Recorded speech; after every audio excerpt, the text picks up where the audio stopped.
Assalamualaikum warahmatullahi wabarakatuh. Halo semuanya, perkenalkan saya Ahmad Rafili dari Departemen Ilmu Komunikasi dari Universitas Andalas dengan NIM 231086116. Baiklah, di video kali ini saya akan membuat tugas tentang klasifikasi dan pembagian dalam logika dari mata kuliah Dasar-Dasar Logika dengan dosen pengampu Bapak Muhammad Taufan Arifudin SSMA. Oke, baiklah, langsung saja kita masuk dengan materinya, yaitu dengan istilah klasifikasi dan pembagian. Baik, klasifikasi dan pembagian ini mungkin sering dimaknai dengan makna yang sama, atau bisa dibilang banyak orang yang mengartikan klasifikasi dan pembagian itu sama halnya, tetapi antara konsep dari klasifikasi dan konsep pembagian itu satu hal yang berbeda. Klasifikasi memang berkaitan dengan pembagian, tetapi tidak semua pembagian bisa digolongkan sebagai klasifikasi. Pembagian yang dilakukan dalam klasifikasi hanyalah pembagian logis dan pembagian fisik. Mengapa?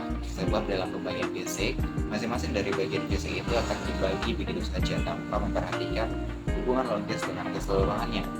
Berbeda dengan pembagian logis, dari mobil menjadi sedan, truk, bis, jeep, dan lain-lain.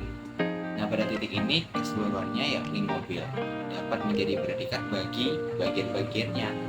Misalnya sedan adalah mobil, truk adalah mobil, bis adalah mobil. Jadi, klasifikasi lebih merupakan padanan dari pembagian logis, sedangkan pembagian lebih tertuju pada pembagian fisik. Nah, contohnya kita sebagai manusia itu diklasifikasikan sebagai makhluk hidup. Nah, dari jenis makhluk hidup ada manusia, hewan, tumbuhan, kemudian ada mikroorganisme dan lain sebagainya.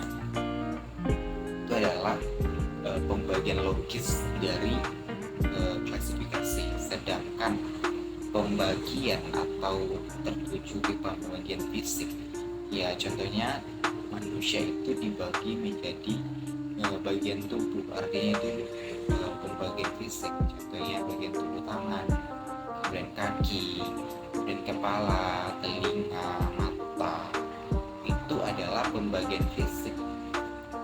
Jadi memang klasifikasi itu dan pembagian itu suatu hal yang berbeda antara konsepnya, yang mana klasifikasi itu yang tertuju kepada pembagian logis, tetapi pembagian lebih tertuju ke pembagian fisik. Nah, di sini kita lanjut bagaimana klasifikasi sains dalam logika. Sebelumnya, sains adalah sistem pengetahuan yang berusaha untuk memahami dan menjelaskan fenomena alam melalui observasi, eksperimen, dan analisis. Nah, dalam klasifikasi sains, logika memainkan peran penting dalam mengorganisir dan menganalisis data yang diperoleh melalui metode ilmiah. Nah, kemudian bagaimana sih gitu untuk hubungan dari klasifikasi sains ini dengan logika? Yaitu yang pertama, bisa saya ambil yaitu klasifikasi sains berdasarkan wilayah penelitiannya. Ya, contohnya kayak ada seperti fisika, biologi, kimia, atau ilmu komputer. Nah, setiap bidang sains memiliki metode pendekatan dan logika tersendiri yang berkaitan dengan subjek penelitiannya.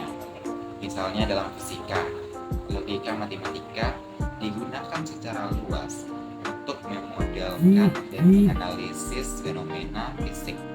Sementara dalam biologi, data empiris dan analisis statistik seringkali mendominasi.